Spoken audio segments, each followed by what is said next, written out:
If the top priority of 91% of marketers is to get quality leads, then why are the highest quality channels being ignored? First, we're going to look at the cost and the conversion of various different channels. And then what's the channel we need to lean into in 2025? Over the last 3 months, we've run 22 referral campaigns for moving companies, and we're going to show you the results. We're really excited about that, but we're going to compare it to other common lead channels. And with these lead channels, we're pulling data from third-party sources, and we're being really conservative with the data there. So if you see something different in your industry or from your experience, drop a comment below. Let's look at these 6 channels and looking at it from the stance of a moving company that has put about $4,000 into each one of these channels. Now, something to note, with each channel, you have varying degrees of reliability as far as the data. For example, the social media data, there's so many platforms out there and they're really open with their data. So I feel really good about the third-party data we have here. But then as you start getting into things like webinars and events, obviously there's a lot more variables there and a lot less transparency. And so sometimes that data can get a little fuzzy. But looking down here at referral programs, this is based off of research we've done over the last 3 months with 22 moving companies. So this data here, it's buttoned up. So let's assume that $4,000 has been spent for a moving company campaign. And we're going to watch those dollars and cents as they travel from impression all the way through the prospect journey out to how many leads, how many new customers, and what that actually means to your bottom line. Let's jump in to the paid social and take a deeper look. So starting here on the left, you've got, okay, we spent about $4,000 on this paid social campaign. And our CPM, our cost per 1,000 impressions, that's about $9 for 1,000 impressions. And again, we're looking for branding here, right? We're looking to get our name out in front of a lot of people. And so this could make a lot of sense if that's your goal, brand awareness, right? And then let's look at a click-through rate. Let's say you're getting about a 1%, just under a 1% click-through rate, and that sounds about right. So you've got 1,800 of those coming through, and that means you've spent about $2 per click, all right? That could be really good if you can turn those into leads. What's the quality of those clicks? How many of those are actually turning into leads? This is where you got to wrestle with things like bot traffic. I'm looking at you, Zuck, and all your AI bots that you're launching into the meta world. But anyway, let's assume that of these 1,800 clicks, that these are pretty good. This is where I think the numbers are getting a little generous, saying that 10% of all those clicks turn into a qualified lead for your sales team. That's asking a lot. I think that's a little generous, but let's say you have got an amazing agency and all of this is dialed in, that the prospect is coming to your website, they're having a good experience, they're filling out a form, they schedule a conversation with your account executives, everything goes well, and they turn into a really good lead. Great, so we've got 182 of those and your sales team is dialed in, and so 2% of those, they close those, giving you about 3.5 new customers for every $3,800 spent. And based off of about a $1,700 revenue per customer, which is just an estimate, then you're bringing in $6,000, and that gives you a return on ad spent of 157%. I think for a moving company, anything over 150%, you're in a good spot. But it does depend on the industry. If you're in lead gen, for example, anything over 100, and you're probably really happy. Other industries, you might need to break through 200, even 300% before you get anyone's attention. But we're in a good spot here. But let's look at our big 3 questions. What's the quantity of our leads? All right, with social, that's really high, right? We cast a really wide net. What's the quality of those leads?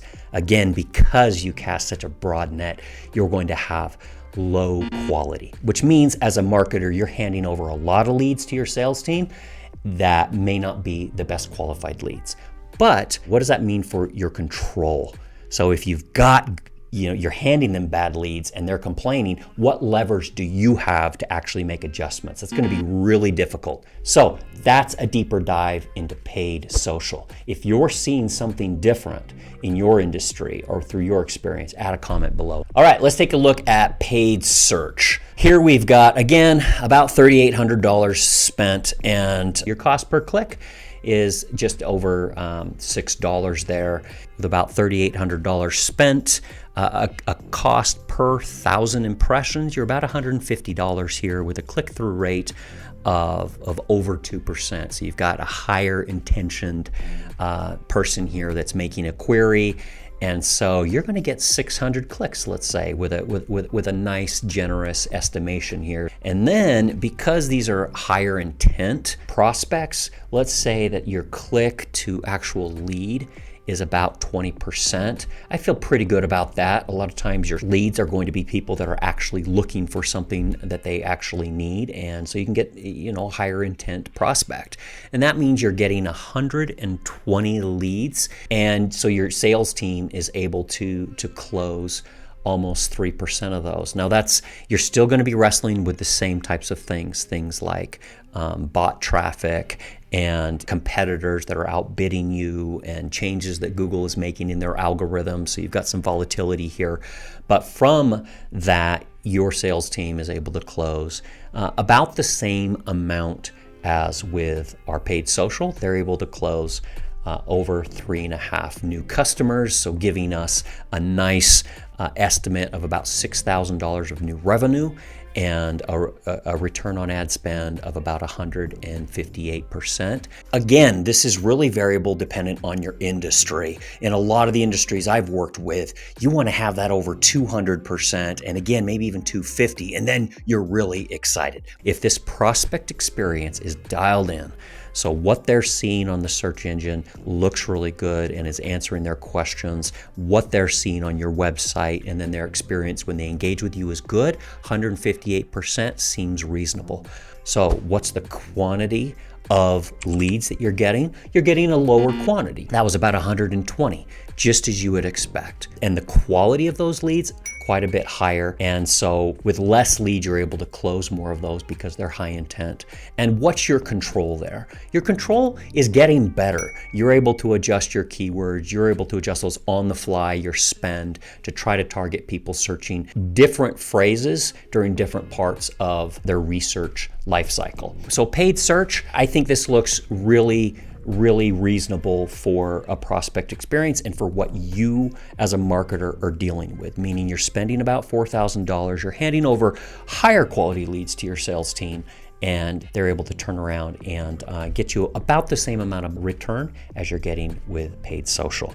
All right, let's take a look at email marketing. We're spending about the same amount for a moving company email campaign, but for every 1,000 people that see your email, it's costing you about $30. And a click-through rate of about 3%. And that means you're getting about 3,800 clicks, people that are now jumping over to your website. And so that's costing you $1 per click. You see that looks lower than some of our other channels.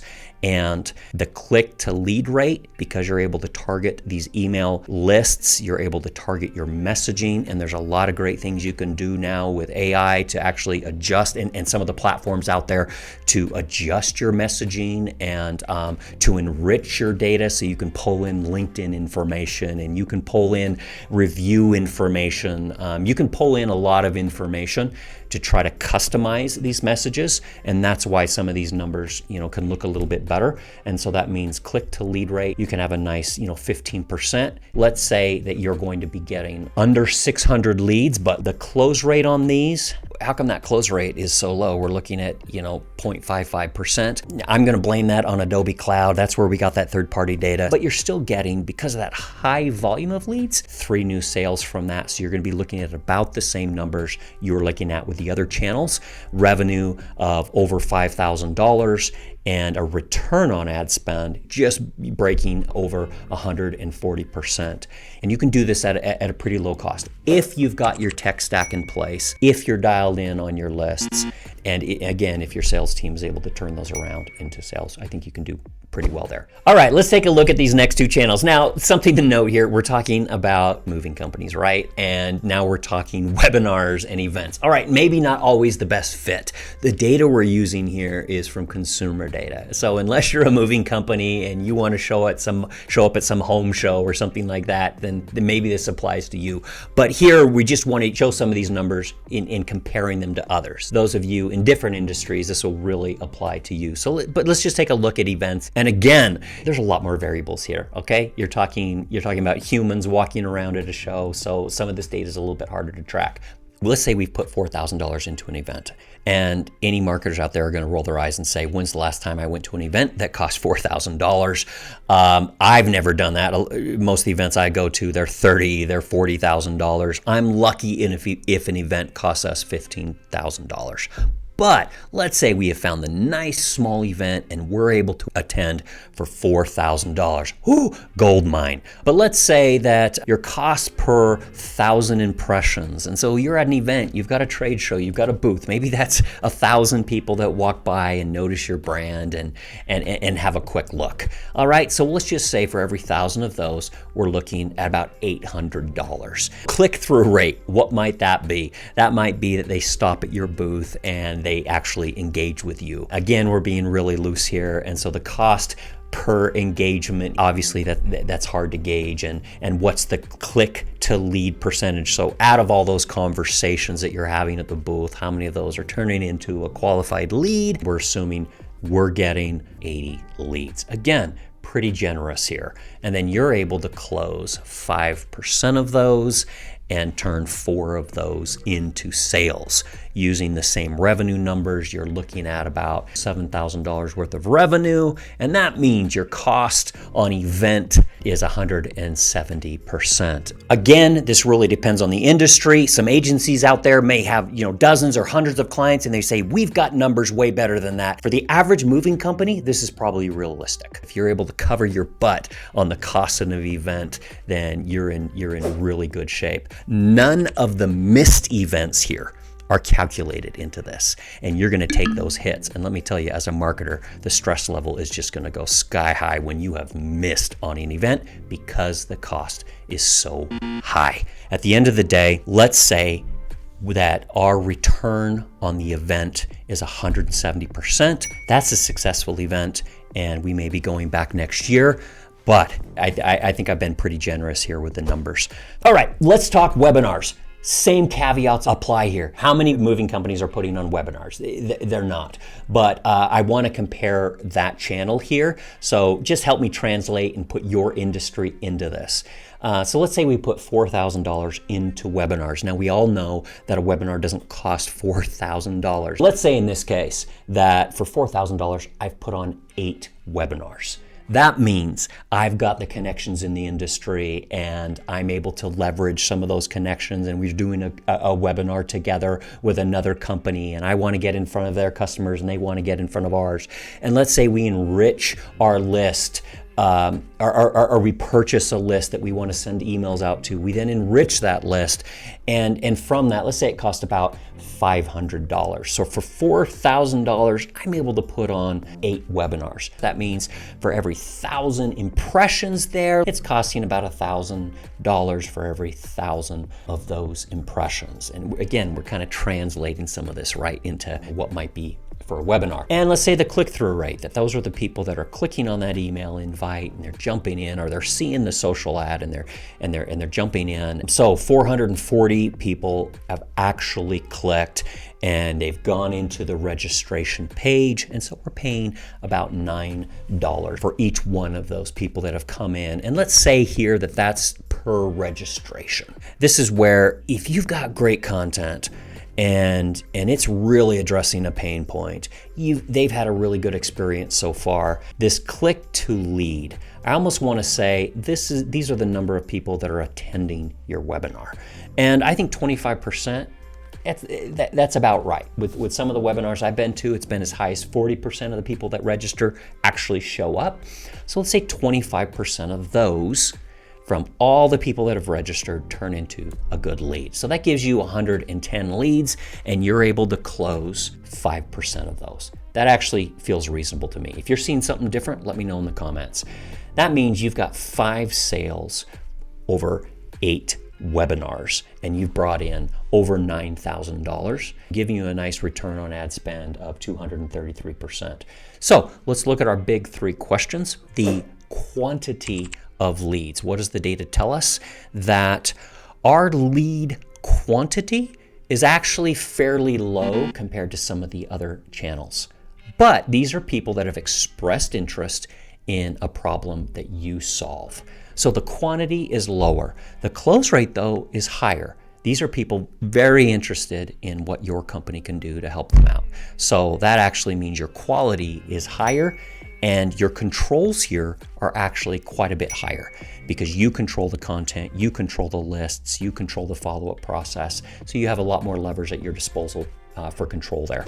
But low cost to put one of these on, and if you can do it right over time, you can get some good results. All right, let's jump into referral programs. I love this because this is our exact experience and the data that we've gleaned from 22 referral programs that we've run over the last 3 months for 22 moving companies. So for each one of these campaigns, the cost was about $3,825. And so here, our cost per 1,000 impressions, that's actually based off of the number of messages that we sent out. We sent out 7,200 on average messages for each one of these companies. So that meant messages sent per 1,000 was about $530. And then our click-through rate here is actually somebody that has responded to that message. So we were looking at just over 15% of all the messages that we sent actually elicited a response. And so that meant over 1,000 responses, almost 1,100 responses. So a cost per response of $3.48. You'll see here per each one of those responses, 3.46% of those actually turned into leads. So that means 38 leads for a referral campaign. And so the close rate, though, pay attention here because you notice, oh, wow, that lead rate is much lower than other channels. But check out this close rate. The close rate there is 27.37%. Much higher, obviously, because this is a referral coming from a person. And then check this out. The number of sales on average is 10.4 sales. And taking that same revenue generated from every sales, you're looking at new revenue of $17,680. And so check out, this return is 462%, which is just through the roof. So what does this mean? Look at your quantity. Way lower, right? Our quantity is really low, but look at the quality of those responses. These are your happy customers. And then look at the actual controls that you have. You have absolute control here. You get to control how much payout goes out. You get to control the messaging. You get to control the frequency. You have ultimate control over your CAC in this case. So looking at a referral program and comparing it to other channels, it just becomes really clear when it comes to cost and when it comes to conversion. This is a clear winner. All right, so let's zoom out and take a look at all these channels. So there's clear winners and clear losers for each one of these. But just looking at paid, for example, I mean, if all you care about are impressions and is brand awareness, maybe paid social is the best place to put your marketing dollars. If you care about prospect engagement, maybe invest in some of these others. But if you care about actual impact to your bottom line, clear winner here are referral programs. So you've already seen that referrals are the best. Let's say you want to lean into this in 2025. Well, how are you going to do that effectively? Let's walk through that. At Snoball, we've had over 500,000 conversations with home service customers. We've basically gleaned insights on how to create a referral program that's really going to have impact. One of the things to notice, though, as you first consider your referral program is what is the ideal referral program? Let me walk you through that journey. Let's say you've got a happy new customer. All right, you reach out to them through email or over text, and you request that referral. And one thing we like to do here at Snowball is we'll start out with a referral request. Start out by swinging for the fences, because one thing we instantly learn is what's the sentiment of that person. If they don't like you and they're not happy with their service, guess what? They're going to tell you right then. They're going to say, no, there's no way that I'm going to refer your company. Okay, this is bad news. Circle back and try to solve that problem. But if they're happy with you, then they may just give you a response of, oh, I'd love to refer you, but no one comes to mind right now. That's the most common response.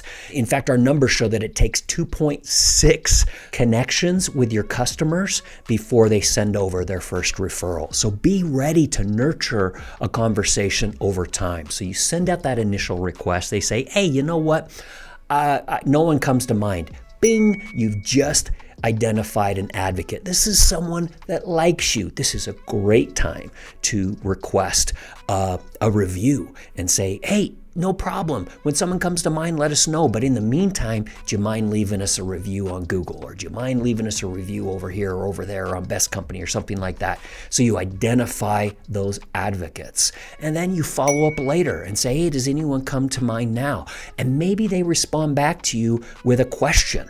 And they'll say, I'd love to, but first, I've got this question about my bill. Or last time they came over and cleaned my carpets, I've got a question here. So now you may have an opportunity to solve a problem for your customer. And so you want to be able to submit a support ticket and have your team solve a problem. Do you notice something here?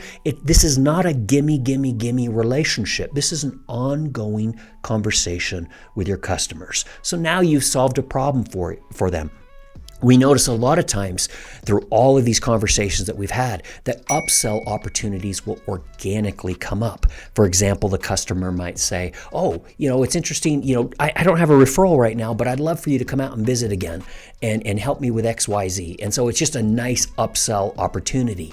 And then down the road, you follow up again, and then they say, you know what? I've got a referral. I just talked to my sister Janet, at the family reunion, and she mentioned that she's also interested in solar. And so you get that first referral, and now you want to nail that payout as soon as they send over that referral. And maybe you've got a nice two-layered, a tiered reward system where when they first send the referral, you give them a little shot of dopamine and a little payout. And then when that referral actually closes, then you give them another. But you just have nailed that payout system. And then right after they've gotten that payout, another great time to ask for a review or to request a video testimonial. And here's something that we found is that 40% of new referrals that come from people that have already left a referral. So this is the ideal scenario. Between you and your customer, an ongoing conversation where each are adding value to the other. The reason I bring this up is you've got to know what the perfect referral system looks like and the perfect customer conversation over time, what that looks like. And now you ask, how can we execute this? And so the question is, how do you know if you should do a referral program in-house or if this is something that you need help with by, someone like us, Snowball? Well, is this customer journey something that you can offer? So do you have someone dedicated internally that can manage this conversation over time? Maybe it's someone on your staff that you already have that maybe their time isn't being maximized and they can take this over. But notice, they've got to handle an ongoing conversation. They've got to be able to triage support tickets. They've got to be able to handle the payouts on time. And they've got to be able to get the new referrals over to the sales team. So these are all the things that they need to be able to do. So you need to make sure that they've got time and they've got the tools needed to execute on this. Secondly, do you have enough customers to justify getting help from someone like Snowball, or is this something that you can do? For example, in the moving industry, we find that the sweet spot is if you've got 2,000 customers, the Snowball platform can just crush a referral program for you. But if you've got less than that, then it may be a little bit more difficult to justify our cost. So if you've got 500 customers, do your own DIY referral Program. Download our guide. It walks you through what the first 30 days need to look like. What are all the best practices? What are the templates, the messaging and email templates that you need? How do I make sure this makes sense, that the cost of acquisition makes sense? Our guide will walk you through all of that. And then, are you getting enough new customers? These new customers are gold. I like to call them McDonald's French fries. You get them while they're piping hot and they're great. You let them get stale and they taste like garbage. So your new customers are 5 times more likely to refer their friend when they're piping hot. Way more likely than your old legacy customers. So do you have someone dedicated to be able to follow up and engage with that new customer? And we find that if you have around 50 new customers a month, then maybe getting some help from someone like Snoball makes a lot of sense. Otherwise, maybe you can try it yourself. Do you have the processes and the people to make it so that you can send out reminders, so that you can answer questions, you can handle upsell opportunities, you can handle questions and problems as they come up, that you can handle payouts, and you can send out additional referral requests? And do you have access to your CRM to actually automate a lot of this, some of this outreach and identifying the right times to follow up with people? So those are questions you need to ask yourself. So if you can do this DIY, which you can, then why Snowball? First of all, we do it all for you from top to bottom. You don't have to experiment and discover what's the best way to get the best referrals from your customers. Additionally, we've been at this for a long time. We've had over 500,000 conversations with customers. We know how to reach out to them. But more importantly, this is what we're doing all day. So that means we're tweaking the process, we're making changes so that you can get the best return on these conversations. Additionally, you may want things like reviews and video testimonials. While we're having these conversations, this is a perfect time for us to be getting those, and we can help you leverage those. Plus, the platform offers the Snowball Assistant. This is somebody that has an ongoing conversation and is nurturing your customers. So if any of that sounds like it can help, there's a link to us in the description. Otherwise, utilize that DIY guide so that you can do all of this yourself. So which lead channel should you lean into, should you invest in 2025? We've looked at several lead channels. We've dug into the numbers, and it's clear that referrals are going to bring you the highest quality leads. And then finally, we looked at how to do a referral program, and we offered resources that you can use right now to start getting quality leads from your referrals. Because at the end of the day, good companies get leads, but great companies get referrals.